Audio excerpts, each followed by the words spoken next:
이 말씀은 지난 2000년 기독교 역사 속에서 기독교의 본질을 보여주는 가장 소중한 말씀입니다. 말씀이 육신이 됐다는 것은 말씀이신 예수님이 육신된 인간의 몸을 입고 이 땅에 오셨다는 것을 의미합니다. 예수님이, 말씀이신 예수님이 인간의 몸을 입고 성육신에서, 인카네이션에서 인간으로 이 땅에 오셨을 때 그 예수님은 우리 가운데 함께 거하셨습니다.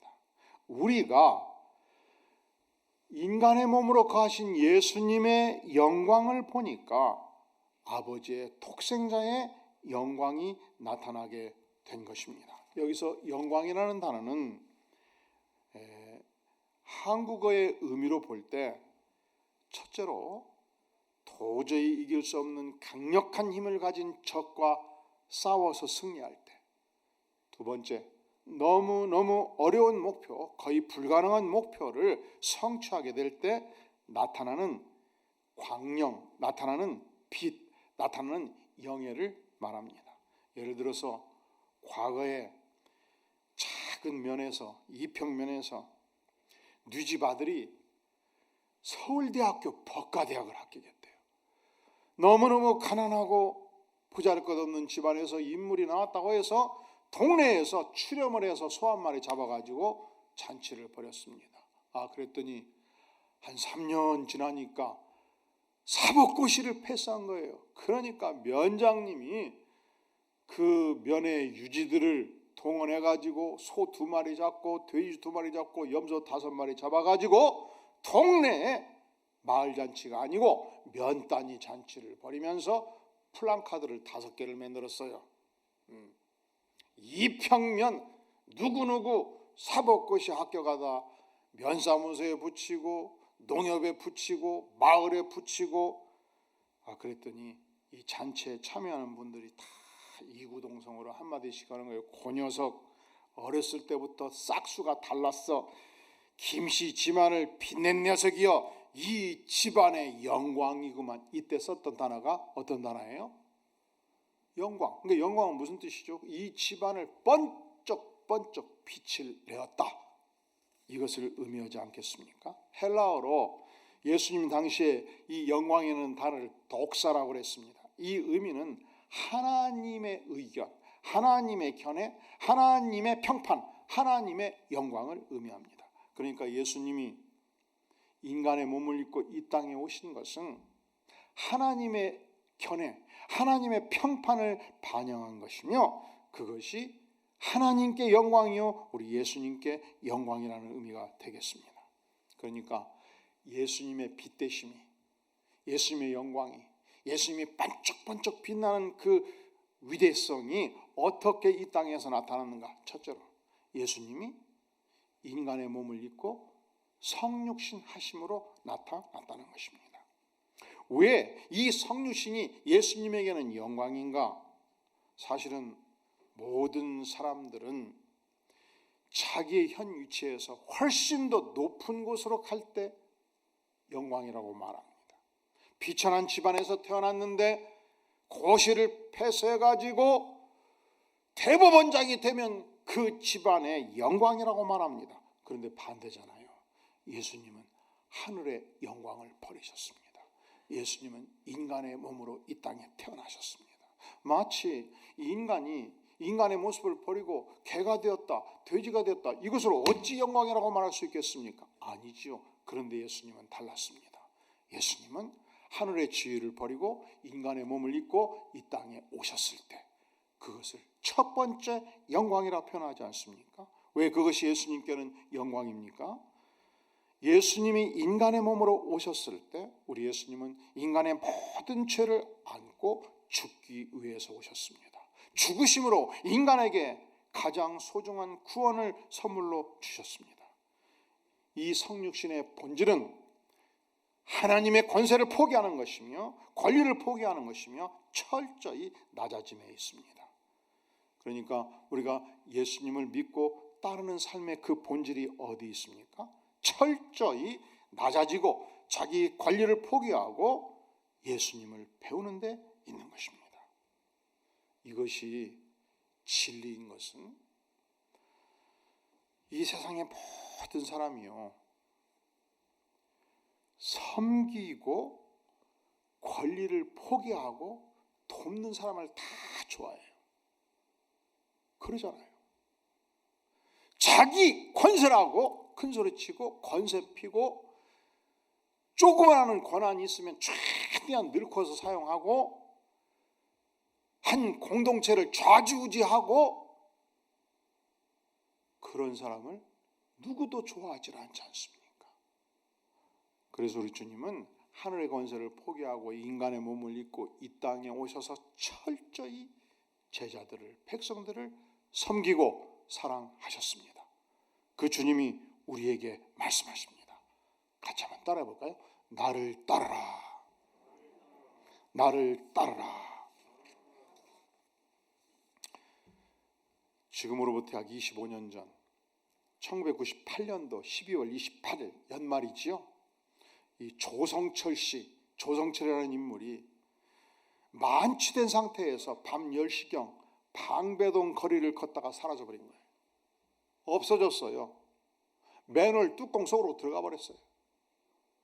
술에서 깨어보니까 캄캄한 어둠이었습니다.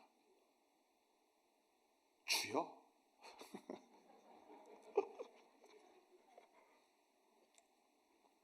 이분이 호인이라서 친구들이 그냥 술 친구들이 고량주 마시자면 고량주 마시고 맥주 마시자면 맥주 마시고 소주만 소주하고 온갖 술을 마시면서 인사불성된 상태에서 맨홀 속으로 들어가 버린 거예요. 근데 눈을 떠보니까 빛이 한 점 없는 어두움이었습니다. 아무리 걷고 걸어도 나올 길이 없었습니다. 무려 8일 3시간 동안 지하에서 헤매었습니다. 완전히 캄캄한 어둠이었습니다. 드디어 그가 세상에 나왔을 때 아버지의 이야기를 들었던 아들이 이런 기록을 남기고 있어요. 우리 아버지는요, 담배를 피우시는 분인데요, 그날따라 호주머니에 라이터 하나가 없어서 못 나오셨거든요. 단 한 줄기 빛이 없었기 때문에 8일 3시간 동안 갇혀서 고생을 한 것입니다. 예수님이 누구신가? 오늘 4절 말씀에 보면 그 안에, 예수님 안에 생명이 있었습니다. 이 생명은 사람들의 무엇이라고요? 빛입니다. 예수님이 이 땅에 오신 것 자체가 이 캄캄한 어두움의 땅에 빛으로 오셨다는 말씀입니다. 예수님이 이 땅에 오셔서 사역을 하실 때 예수님 주변에 어떤 사람이 많았을까요? 놀랍게도 캄캄한 어두움에 갇혔던 고통의 인물들이 많았습니다. 매국노로 낙인 찍힌 세리들, 죄인으로 뇌때를 가진 창녀들, 중풍병자들, 귀신 들린 사람들, 나면서부터 못 걷는 이들, 혈루병 앓는 여인들, 주변에 온갖 고통을 안고 사는 사람들, 슬픔에 잠긴 자들, 외로운 인생들, 어두움에 갇힌 자들, 도무지 어디를 보아도 소망이 없는 인생들, 그들이 빛을 보고, 예수님 안에 있는 빛을 보고 줄줄이 사탕 엮어져서 예수님께 나오고 있었습니다. 캄캄한 어두움 속에서 헤매던 인생들이 예수님을 만나고 빛을 보고 그 인생이 바꿔진 것입니다. 마치 8일 3시간 동안 캄캄한 어두움 속에서 헤매고 헤매이다가 맨홀 뚜껑의 빛을 보고 세상으로 나오듯이 이 땅의 어둠의 인생들이 어떻게 개과천선하고 바꿔줄 수 있겠습니까? 빛 대신 예수님을 만날 때 변화되고 발전하고 바꿔지고 생명을 얻지 않겠습니까? 사랑하는 성도 여러분, 여러분 주변에 혹시 성격 이성자들, 문제투성의 인물들, 경계선적 성격을 가지고 나에게 고통을 주는 인물들 혹시 계시나요? 그런 분이 계시면, 여기저기 계시면 굉장히 사는 게 힘들어요. 날마다 한없이 나를 피곤케 할 수 있어요. 여기저기 문제를 일으키면 열심히 수습하고 다녀야 되지요. 이런 분들이 많아서 고통이 있나요? 이때에 하나님께 나가서 어떻게 기도해야 되겠습니까? 하나님, 나에게 피할 길을 주시옵소서. 이게 기도가 아니에요. 하나님, 내 안에 계신 그리스도의 빛으로 주님, 영광을 나타내 주시옵소서. 어둠에 갇힌 영혼이 빛 대신 예수님을 만나고 변화의 축복을 누리게 도와주시옵소서. 기도하시지 않겠습니까? 과거 우리 교회에 참으로 선하신 목사님이 계셨습니다. 어떻게 착하고 선한지 제가 성자라고 별명을 붙여줬어요. 누군지 상상하지 마세요. 이 담임 목사가 부목사님한테 성자라고 별칭을 붙이기가 어려워요. 왜냐하면 그러면 나는 악인이 돼야 되잖아요. 그런데 그 목사님 주변에 진짜로 까다롭고 고통스럽게 하는 인물들이 계셨습니다. 끝까지 견뎌내셨습니다. 끝까지 섬기셨습니다. 그래서 성자가 된 것입니다. 나중에 세월이 지나서 제가 조용히 불러다 놓고, 목사님 고통 많았지? 정말 인격이 위대하고 훌륭하다. 내가 위로를 했더니 눈물을 글썽글썽하면서 한마디 하기를, 목사님 그래도 다시는 겪고 싶지 않아요. 사랑하는 성도 여러분, 예수님은 마지막 죽음의 현장까지 그 길을 가셨습니다. 끝까지 섬기셨습니다. 가룟 유다는 예수님을 팔아먹기로 작정했습니다. 오늘 이 요한복음을 저술한 사도 요한은 이 모습을 지켜보면서 예수님이 끝까지 사랑하시더라 기록을 남기고 있습니다. 그래서 예수님이 빛입니다. 아니, 빛이기 때문에 끝까지 사랑하셨습니다. 예수 그리스도의 몸이 바로 교회거든요. 그렇다면 예수 그리스도의 몸인 교회의 모습, 교회의 표지, 교회의 모양새는 어떠해야 되겠습니까?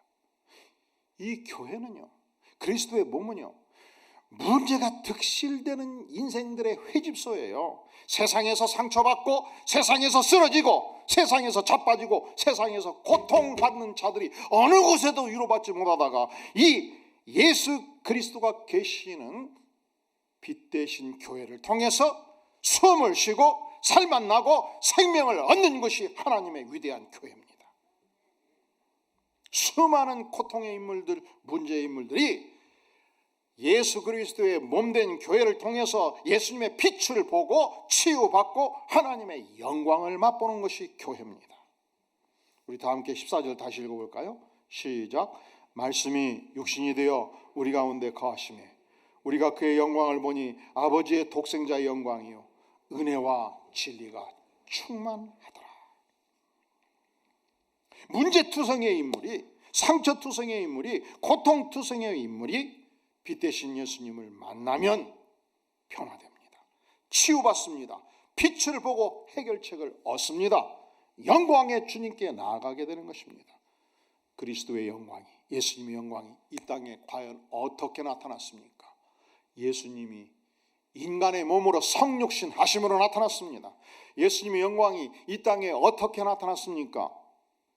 오늘 14절 마지막에 보면 아버지의 독생자의 영광이요 은혜와 무엇이 충만하더라.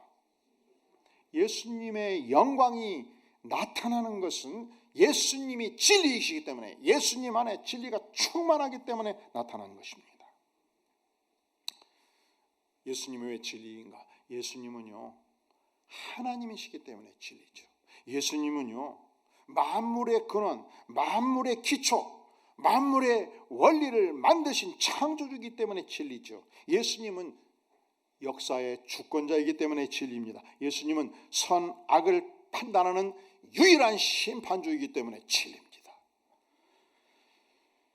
예수님 외에 이 땅에 진리는 존재하지 않습니다. 우리가 예수님을 믿고 따르는 가장 중요한 이유 중에 하나도 예수님은 단 한 번 유일하신 진리이기 때문에 예수님께 내 인생을 맡기고 따를 수 있는 것입니다. 요한사도는 이 요한복음에서 예수님이 누구신가, 이 예수님의 말씀을 직접 인용합니다. 내가 곧 진리요, 내가 곧 길이요 진리요 생명이니 나로 말미암지 않고는 아버지께로 올 자가 없느니라. 내가 곧 길이요 진리라고 선언하지 않습니까? 혹자는 말합니다.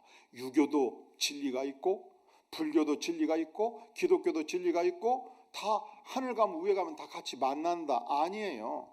만약에 이것도 진리고 저것도 진리고 이것도 진리면 세계가 충돌하기 때문에 셋 다 진리가 될 수 없는 거예요. 물론 유교 안에 어떤 도덕적 선언이 있을 수 있습니다. 불교 안에 도를 닦는 어떤 해탈의 길이 있을 수 있습니다. 그러나 진리는 아닙니다. 진리가 진리되기 위해서는 단 하나의 유일한 진리가 있어야 되는데 예수님은 선포하는 것입니다. 내가 길이요 내가 진리요 내가 생명이니 나로 만멸하지 않고는 아버지께로 올 자가 없느니라. 유일한 진리이기 때문에 그 영광을 나타내시는 것입니다. 예수님의 그 위대한 영광이 이 땅에 어떻게 나타났는가? 하나님이신 예수님이 육신을 입고 이 땅에 오셔서 나타냈습니다. 하나님이신 예수님 자체가 위대한 진리이기 때문에 그 영광을 나타냈습니다. 예수님이 세 번째로 예수님 안에 은혜가 충만하기 때문에 그 영광을 나타내게 된 것입니다. 이 은혜란 당시 통치자가 백성들에게 베푸는 은총과 혜택이에요. 우주 만물의 통치 되신 하나님께서 죄 많은 인생들에게 영생을 주시는 은총과 혜택, 은혜입니다. 그런데 예수님은 은혜가 충만하셔서 이 땅에 어떤 인생의 죄가도 녹여내립니다. 어떤 죄인도 받아주십니다. 어떤 캄캄한 어두움도 빛으로 바꿔주십니다. 어떤 절망적 인생도 희망과 소망을 주십니다. 그런데 예수님의 영광을 나타낸 모든 요소 안에 은혜가 담겨 있어요. 예수님이 하나님이신데 인간의 몸을 입고 오신 것도 크신 은혜예요. 예수님이 하나님이신데 십자가에 죽기까지 자신을 드림도 전적인 은혜입니다. 부활하셔서 우리에게 영생을 선물로 주신 것도 놀라운 은혜입니다. 아니, 이 땅에 사셨던 예수님의 생애 전체가 영광스러운 은혜 아니겠습니까? 그 은혜를 통해서 이 은혜가 값없이 주시는 하나님의 선물인 만큼 죄사함도 주셨고 영생도 주셨고 생명의 빛도 주셨고 이 모든 것이 놀라운 충만한 은혜 아니겠습니까? 우리 한국교회 성도들이 전 세계 백성들에 비해서 가장 중요한 특징 중에 하나가 한국교회 성도들이 대단히 은혜를 사모하는 백성이라고 소문이 나 있어요. 뭘 사모하는 백성?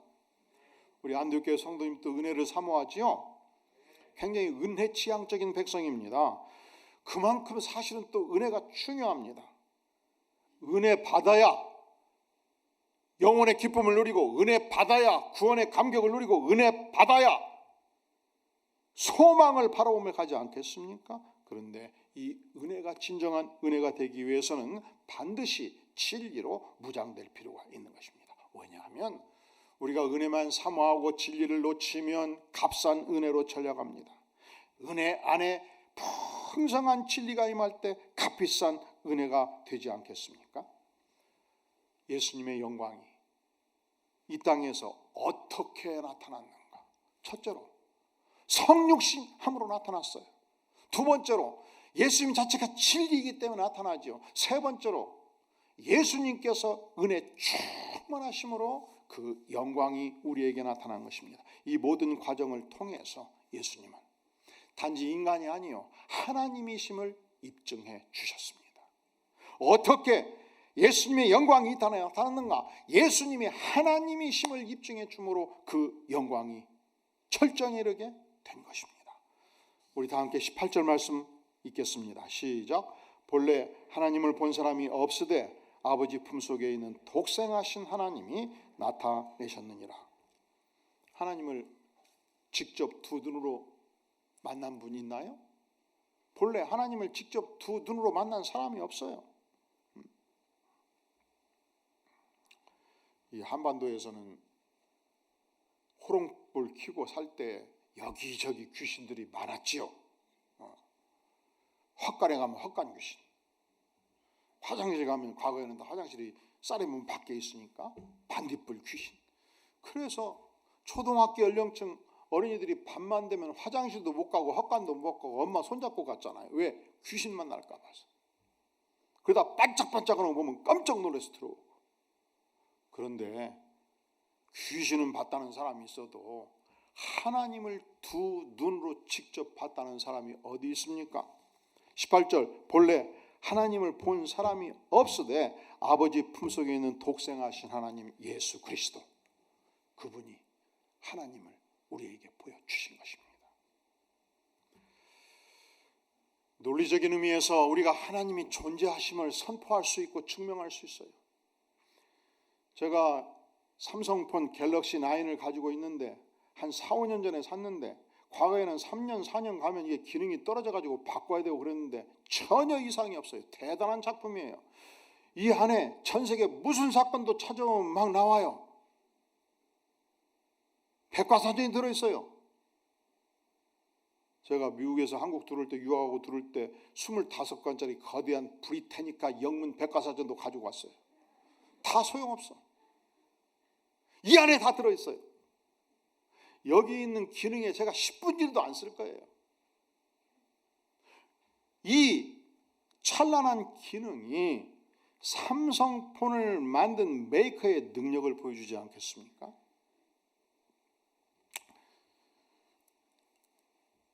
이 컵에 있는 작품이 하단에 이응로 화백의 사인이 들어있습니다. 그러면 이 작품을 누가 낸 거예요?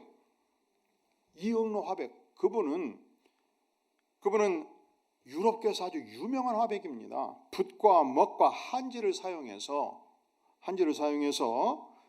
동서양을 넘나드는 독특한 화법으로 유럽의 백성들의 가슴에 엄청난 인기를 얻었던 주목받는 화가였습니다. 이 작품은 이응로 화백이 얼마나 다재다능한 재능을 가진 화가인가를 직접 웅변으로 말해주는 것입니다. 하나 더 보여드릴까요?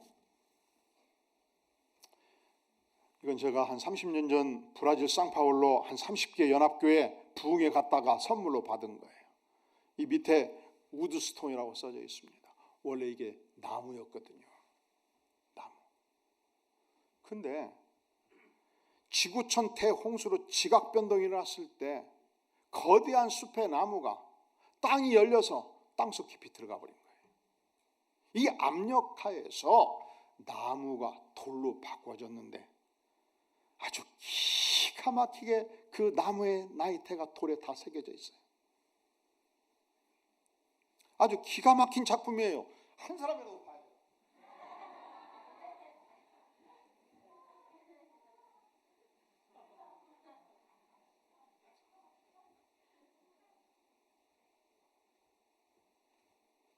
대단한 작품이지요.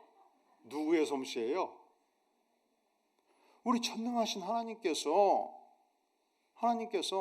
만드신 아름다운 솜씨예요. 여러분, 한 인간 안에 있는 이 정보가, 머리카락의 정보, 눈의 정보, 손가락의 정보, 이 모든 정보가 서울대학교 모든 도서관을 책으로 채워도 김경섭 한 사람 정보 다 담을 수 없어요. 이게 누구의 작품입니까? 위대하신 하나님의 작품입니다. 우리는 하나님은 전능하시다, 하나님은 존재하신다, 그 모든 피조물과 창작품을 통해서 입증할 수 있습니다. 그러면 여러분은 이 위대하신 하나님, 창조주 하나님을 직접 만나셨습니까? 아무도 만난 적 없지요. 그런데 우리가 오늘 요한사도의 증언을 통해서 그 하나님을 만나는 것입니다. 어떻게 만나는 것입니까? 예수 그리스도의 말씀, 예수 그리스도의 삶, 예수 그리스도의 인격을 통해서 이분이 하나님이시구나, 이렇게 요한사도가 고백합니다. 그는 예수님과 3년 동안 함께 식사를 했습니다. 그는 예수님과 3년 동안 같이 전도 활동을 했습니다. 예수님의 눈빛에서 지시를 받고 말씀을 들었습니다. 그리고 그가 내린 결론이 바로 요한복음 1장 18절의 말씀입니다. 같이 한번 읽어볼까요? 시작. 본래 하나님을 본 사람이 없으되 아버지 품속에 있는 독생하신 하나님이 나타내셨느니라. 예수님이 하나님을 나타내셨다는 것입니다. 예수님이 하나님을 나타내심으로 그 영광의 절정을 우리에게 보여주셨다는 것입니다. 예수님이 이 땅에서 어떻게 그 영광을 보여주셨습니까? 인간의 몸을 입고 오심으로 보여주셨습니다. 은혜와 진리가 충만하심으로 보여주셨습니다. 아니, 이 모든 걸 통해서 예수님은 인간이 아니요, 단지 인간이 아니요, 하나님이심을, 빛 대신 하나님이심을 번쩍번쩍 보여주심으로 그 영광을 나타내 주신 것입니다. 사랑하는 성도 여러분, 여러분이 가는 곳곳마다 어둠에 갇힌 인생들을 향하여, 처절한 고통과 슬픔과 아픔을 가진 인생들을 향하여, 성격 장애로 고통하는 인생들을 향하여 예수님의 빛이 다 증가하는 축복의 삶을 사시기를 주의 이름으로 축원합니다. 기도합니다.